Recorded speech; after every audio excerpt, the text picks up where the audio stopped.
tinggi, length, sampai depth ya, sampai full load draft ya, semua ada di sini. Kamu udah belajar. Kemudian service speed, kemudian cameraman, ini jumlah personel yang ada di atas kapal ya. Dia di dalam operasional dia menggunakan 24.5 ya, 24.5 knots. Kemudian machinery class, main engine-nya menggunakan apa? MAN BMW. Jangan sebut MAN ya, MAN atau MAN, terserah. MAN BMW, berapa tipenya? Masalah saya kan kelihatan. 10K, kamu baca sendiri lah. 1 cent. Ya, ini tipenya number itu jumlah. Ya. Jangan number itu artinya nomor aja. Ya, misalnya kemarin saudara lihat template numbers of cylinder jumlah. Ya, nah kemudian maximum continuous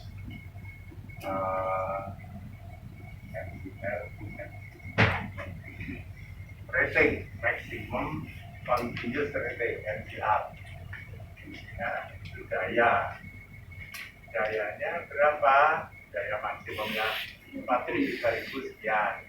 Electric generator ya, and boiler, turbo generator ya, 1 set berapa? 2000 kilowatt. Sub generator 1500. Mata saya yang kurang jelas. Nah, kalau dosennya udah latihan baru bantu lah. Makanya kalian jangan ingin jadi tua itu punya maunya. Ini kalau sudah tua sudah berapa kilowatt? 1500 kilowatt, oke, 1 set. Kemudian diesel generator 2000 kilowatt, 2 set, oke.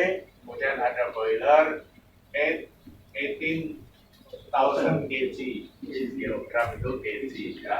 Berarti ini 18 ton per hour. Produksi uapnya besar, 18 ton per hour. Oke, ada berapa 1 set? Nah, kenapa seperti ini saya suruh foto kamu? Supaya kamu ngerti. Ya, kalau cuman kamu dari omongan doang itu kan saya nggak biasa deh ngajar kayak gitu. Saya ngajar hasilnya ada otentiknya, ada hubungannya, ada pengkajian dia.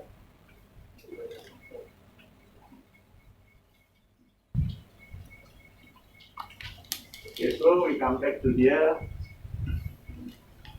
This is main engine revolution. Somebody asked rotation. This is quite safe. Ya, tidak usah dipermasalahkan rotation sama revolution ya sama aja. Rotation per minute that is equal to rotation per minute ya sama saja. Revolution per minute sama juga. Kalau ada yang mau di video silahkan, nanti ditambah pembelajaran saudara. Berikutnya lagi handle position indicator ya. Ini rudder blade. Ini gerakan rudder blade.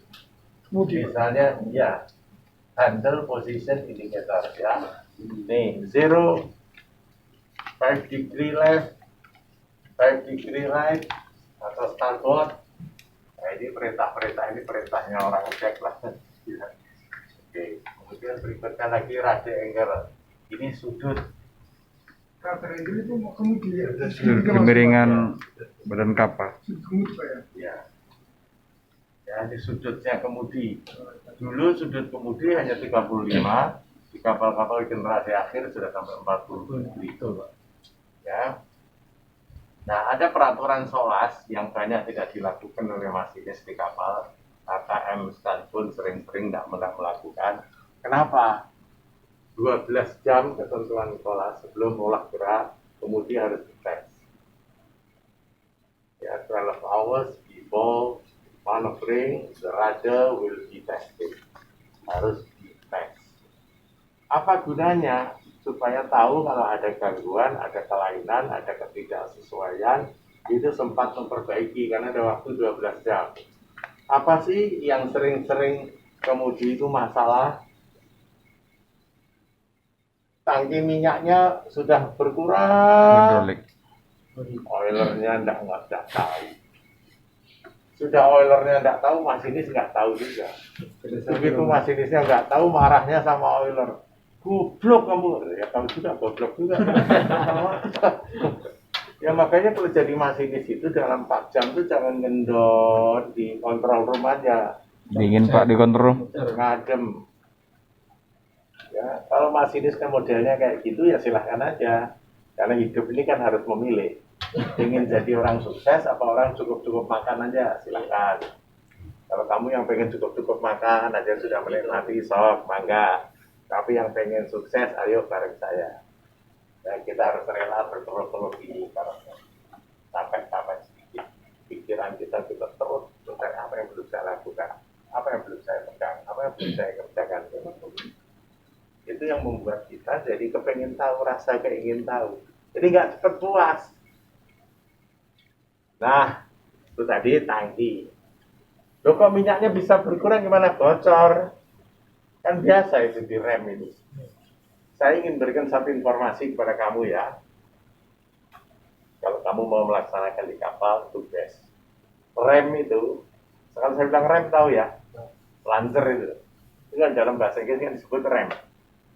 Ya, ini kan di sini ada seal, ada manset, ada seal. Ini supaya digosok dengan grease. Ya, siapkan saja grease di situ, satu kalengnya. Terus carikan kuas yang bengkok gini. Tuh, nanti masinis atau oiler yang masuk ke ruang mesin kemudi ambil grease, set. Apa tujuannya? Biar nggak lo hasilnya. Ini kan ada manset ya. Kalau ini kering, manset ini mesti ketemu benda kering. Kira-kira bagus nggak? Enggak. Kalau diselesaikan dengan benda kering, pasti tidak bagus. Ya, yang kedua, kapal itu kan bergetar. Betul nggak? Kalau nggak bergetar ya bukan kapal namanya. Apalagi di daerah mesin kemudi sana. Betul nggak? Karat-karat pada jatuh nggak? Ya. Jatuh. Nah, kalau karat itu jatuh persis di rem, kemudian pas maju mundur kejepit dengan silnya, lewat sil.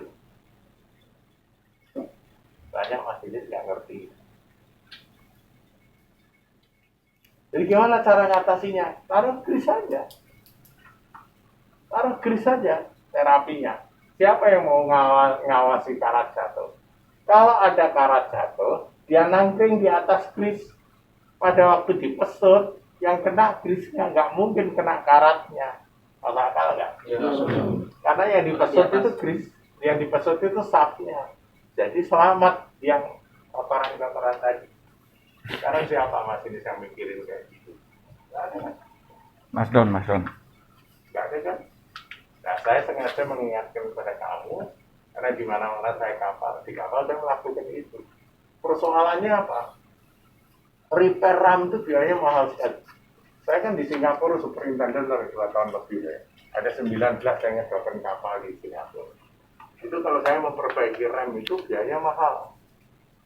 Rem itu kalau dibongkar, nanti dibubut dulu, kemudian dicelupkan, digalvanisasi, ditambah daging, kemudian dibubut lagi jadi standar lagi. Itu biayanya mahal. Nah, saya memberitahu kamu, kalau kamu mau bantu perusahaan, ya kamu melakukan perawatan yang baik. Dan kita di buku nggak pernah diajari kayak gitu. Itu hanya orang-orang yang dilakukan aja. Nah, kebetulan kalau rambut saya sudah putih, dulu saya rambut saya hitam juga. Karena udah kelamaan di kamar pasti rambut putih. Gitu. Tapi mudah-mudahan apa yang saya sampaikan kepada saudara boleh uji. Saudara boleh uji. Ya, saudara boleh uji omongan saya itu kira-kira benar atau tidak. Saudara boleh uji. Ya, karena saya sudah melakukannya. Begitu-begitu itu nggak ada di buku. Nah, kalau kamu tidak dekat dengan orang-orang tertentu kan tidak dapat dengan ilmu kayak gitu. Ini kan ilmu yang praktis di lapangan. Oke, lakukan itu. Kemudian starting air. Why the starting air is very important to know. Kenapa tekanan angin kita perlu tahu? Karena jangan sampai mesin yang dimanupir pakai maju mundur itu ya harus stop dulu, harus mundur lagi, kan begitu ada kan? Bukan pakai gearbox. Ya, mesin yang maju mundur itu jangan orang cek itu seenak perutnya sendiri. Maju mundur, stop lu, maju mundur, kita sampai hilang-hilang napas di kamar mesin. Ya cuma gini aja, perintah terikat saja. Nah, ayo kita lihat kondisi anginnya. Jangan kamu manuver seenak perutnya sendiri, angin habis dulu. Betul nggak, saudara? Betul, Pak. Ya, nah maka dengan kemajuan teknologi itu ada baiknya kalau orang yang dianjurkan itu juga ngerti bagaimana kondisi daripada kamar mesin kita, karena nggak ada artinya mesin saudara bagus, saudara angin nggak cukup, saudara nggak bisa manuver, garanti tewas juga mesinmu, mau diapain nggak bisa di start. That means the air pressure is very very important. Artinya tekanan udara start sangat penting, dan itu harga mati, nggak bisa ditawar. Iya, Oke. alarm seperti biasa lah, petunjuk seperti biasa. Ini adalah telegram seperti biasa. Oke ya, nih, let's slow ahead, half ahead, full ahead, navigation. Oke, ada yang istimewa. Pak, untuk ini kita speed file tadi sini increase sama decrease ini untuk apa, Pak? Sedih. Ini kan bisa menurunkan dan menurunkan, Pak. Ini yang Bisa. dimudahkan, Pak. Yang kita Ada turunkan, yang lurahnya kita sini. sampai, Pak. Ada masih itu enggak? Ada masih itu enggak? Yang di ruangan. Nanti ditanyakan. Ya, ya. Terus ini bis. Ini untuk menyetel. Ini Pak Lurahnya, Pak. Ini Pak Lurah. Ya. Lurah. Ini, Pak. Ya, saat Ya, Pak. ini menyetel putaran di mana nih? Iya, Pak. Mengurangi, menaikkan apa ini? Penggunaan itu, Pak, apa Di mana? penggunaannya? Putaran yang mana? Iya, Pak. Pada saat ini, Pak. Oh. Kenapa enggak nol? Ini pada saat porsi nanti naik, Pak. Porsi jalan. Critical speed. Pertanyaannya, ini kan adjustment, penyetelan. Ini nyetelin apa? Nyetelin ini kalau bagaimana? Pada saat posisi nol, Pak. Kalau dia Oh, mengkalibrasi ada. Ya, mengkalibrasi kayak avometer. Kamu kan avometer kan cocokan gini dari nol, oke? Sama dengan timbangan badan. Sebelum kamu naiki, kamu nolkan dulu toh. Ya, seperti itu. Ini jamnya nanti nggak gajian-gajian nih, jam 8 terus. pada saat kamu mesin hidup dia otomatis, Pak. Ya, Oke, terima kasih. Jadi alat itu harus benar dulu. Kalau alat itu saja tidak benar, ya kesempatannya tidak benar terus, maka sama dengan saudara menimbang saja, ditolkan dulu baru dinaiki. Oke, kalau ini untuk ujian ya, ujian ya, nanti ujiannya di sini ya. Ya nanti dosen MPU lah yang coupling bukan saya. Ya saya ngajarin yang APP satu Pak. Ya nanti ujiannya di sini. Oke ya. Ada di sama Pak Eko. Iya, Pak.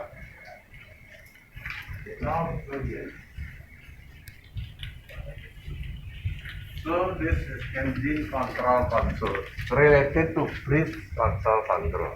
Ya, jadi bridge-nya ada itu juga, di engine room ada ini juga. Sim. Ya, pasangannya, pair of pasangan garis. Ya, you see this one, this is white sim. Telegraph, starting dash, ini aja untuk start. Kemudian the new generation for the vessel now is very very important for showing the revolution for the turbocharger. Kapal-kapal yang generasi baru itu perlu menunjukkan putaran turbocharger. Kenapa? Supaya kita tahu tekanan udara pengisian saya rendah itu apa penyebabnya. Oh mungkin turbocharger, kalau zaman kapal generasi baru nggak perlu mungkin lagi karena kita tahu putarannya turbocharger. Turbocharger adalah sebuah alat untuk melaksanakan pengisian tekanan tadi. Kemarin kita di kelas kan sudah bicara. Ya. Supercharger sama turbocharger. Gimana? Kemarin supercharger sama turbocharger. Enggak, saya nggak ngajar gitu. Coba gimana? Apa perbedaan supercharger sama turbocharger? Enggak, saya baca yang benar. Turbocharger. Apa? Apa perbedaan turbocharger sama supercharger? Charging. Enggak, saya nggak ngajar Supercharging. begitu. Apa bedanya supercharging sama turbocharger? Coba dibaca tulisannya. Ngantuk dia, Pak. Terbalik, Pak. Hah? Jadi di atas, Pak, turbocharging. Nggak ada turbocharging, nggak ada. Turbocharger. Turbocharger. Yang ada turbocharger sama supercharging. Jangan kebalik. Betul. Wah, ini dosennya masih hidup aja udah salah. Gimana lah dosennya udah meninggal. Ngantuk ya, Pak. Oke ya. Saya memang agak teliti. Oke, setuju? Setuju, Pak. Ya, saya sengaja mengingatkan kamu nggak boleh salah. Siap. Karena nanti wrong explanation is wrong meaning. Salah mengungkapkan ya salah arti. Seperti itu tadi. Karena telinga saya ini masih agak bagus gitu. Karena saudara ngomongnya salah. Jadi sekarang udah tahu ya, supercharging dengan turbocharger. Apa lagi? Jangan dibalik ya. Oh. Supercharging dengan turbocharger. Coba lagi. Supercharging. Perbedaan apa bedanya supercharging sama turbocharger? Ya. Itu baru. Udah bangun ini. Jadi, kamu menikmati nggak belajar kayak gini? Iya, Itu yang penting.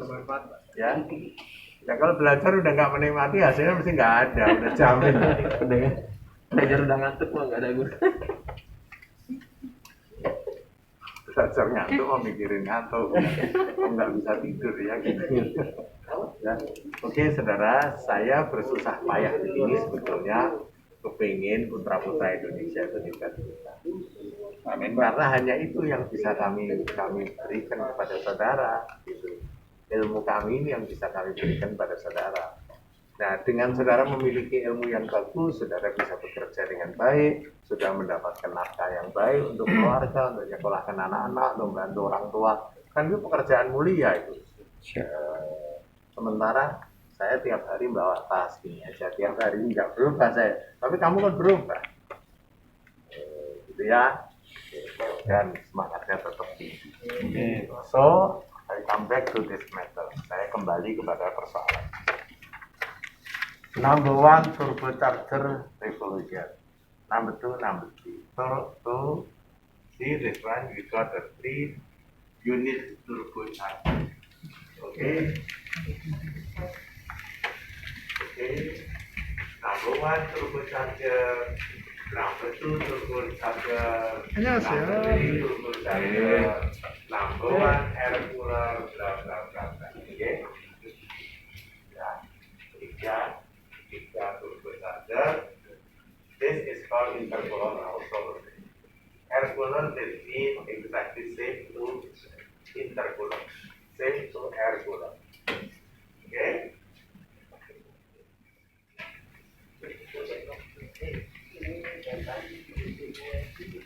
So,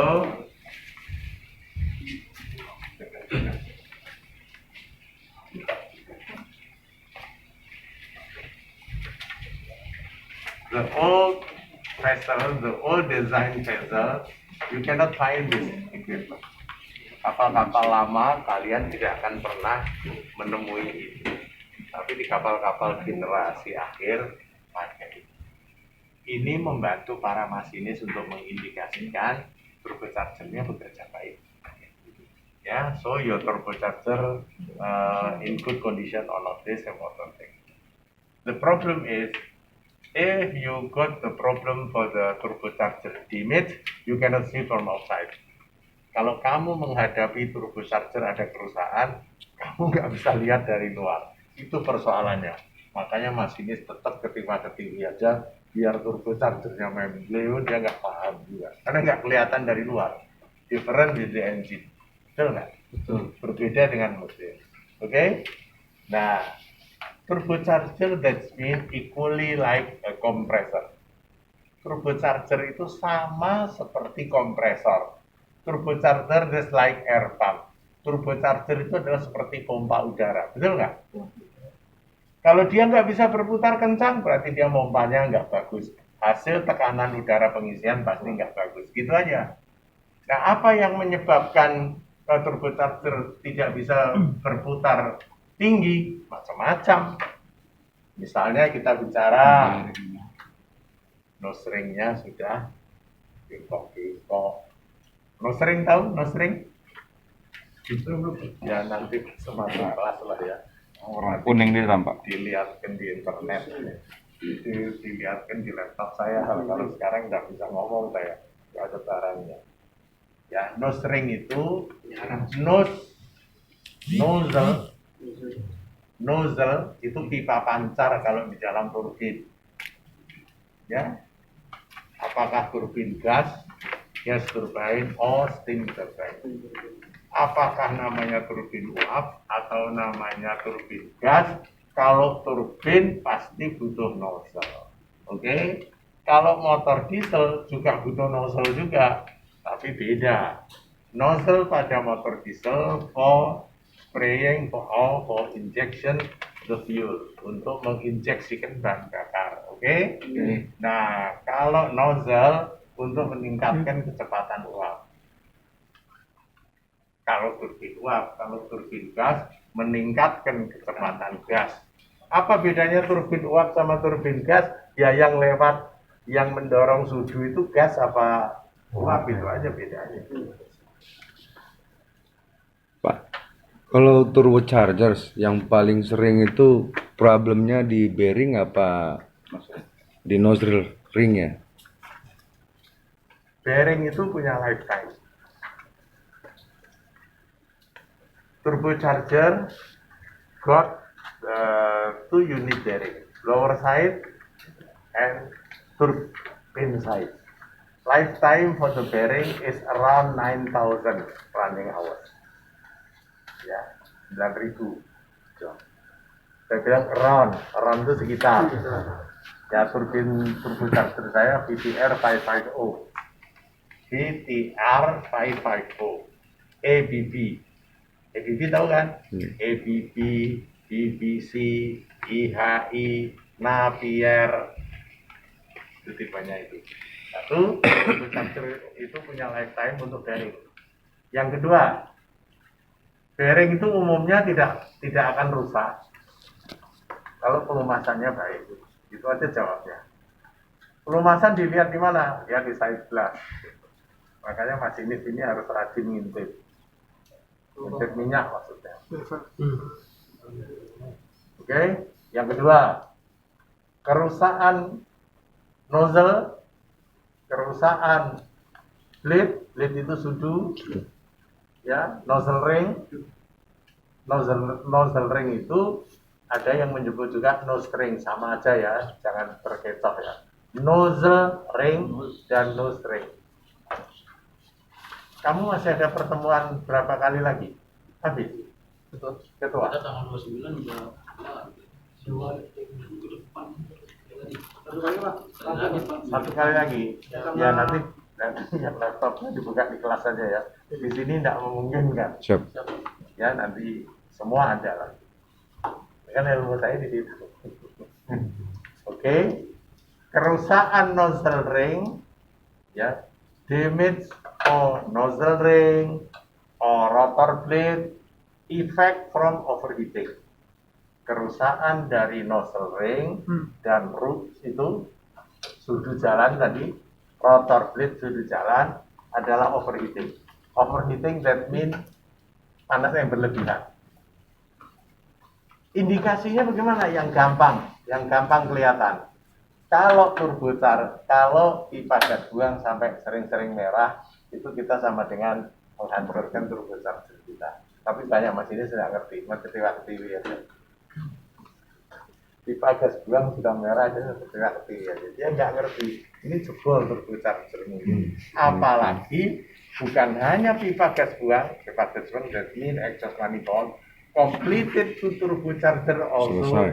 very red also. Oh, apa itu? Selesai. Tewas sudah. Logam kalau kena panas merah. Makin panas membara juga, merah juga. Makin panas lagi kuning, kalau kuning udah siap lumer. Lebur. Nah pada saat kuning itu